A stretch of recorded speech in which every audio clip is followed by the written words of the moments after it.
មនុស្សភាគច្រើនតែងតែធ្វើខុសឥឡូវអ្នកជំនាញបានចេញមកព្រមានហើយថា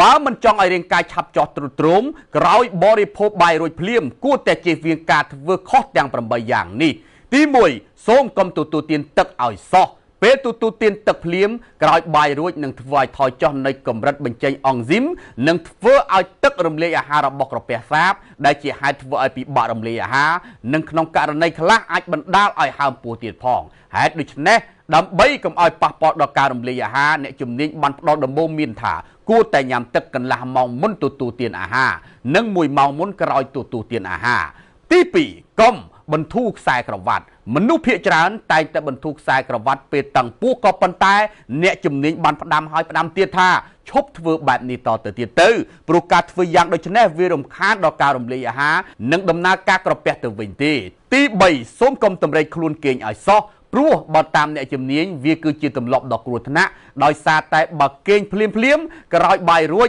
ទឹករំលាយអាហារដែលផលិតដោយក្រពះនឹងកើនឡើងលើសតម្រូវការហើយបណ្ដាលឲ្យក្រហាយទ្រូងហើយនៅក្នុងករណីខ្លះធ្វើឲ្យអាហារមិនរលាយទៀតផងទី4ជៀសវាងការងូតទឹកនៅពេលដែលអ្នកងូតទឹកបន្ទាប់ពីទទួលទានអាហាររួចចរន្តឈាមនៅជុំវិញក្រពះនឹងរត់បុកទៅកន្លែងផ្សេងហើយនៅក្នុងករណីខ្លះអាចបណ្ដាលឲ្យដាច់សរសៃឈាមគោះក្បាលក៏មានដែរទី5សូមកុំបរិភោគផ្លែឈើឲ្យសោះយោងទៅតាមអ្នកជំនាញបានបង្ហាញថាការបរិភោគផ្លែឈើក្រោយបាយរួចភ្លាមមិនគ្រាន់តែធ្វើឲ្យផ្លែឈើបាត់បង់តម្លៃអាហារូបត្ថម្ភប៉ុណ្ណោះទេប៉ុន្តែនឹងធ្វើឲ្យអាហារពិបាករំលាយទៀតផងហើយយកល្អគួរតែបង្អង់ឲ្យបានយ៉ាងតិច1ម៉ោងសិនចាំទទួលទានផ្លែឈើតាមក្រោយទើបល្អបំផុតទី6ជៀសវាងទទួលទានទឹកតែនិងកាហ្វេជាទូទៅមនុស្សភាគច្រើនចូលចិត្តទទួលទានទឹកតែនិងកាហ្វេភ្លាមបន្ទាប់ពីទទួលទានអាហាររួចប៉ុន្តែអ្នកជំនាញថាវាអាក្រក់សម្រាប់សុខភាពរបស់យើងទៅវិញទេព្រោះសារធាតុ Phenolic មួយចំនួនមានវត្តមាននៅក្នុងតែនិងកាហ្វេរារាំងរាងកាយក្នុងការស្រូបយកជាតិដែកហេតុដូច្នេះគួរតែបង្អង់ឲ្យបានយ៉ាងតិច1ម៉ោងទើបល្អ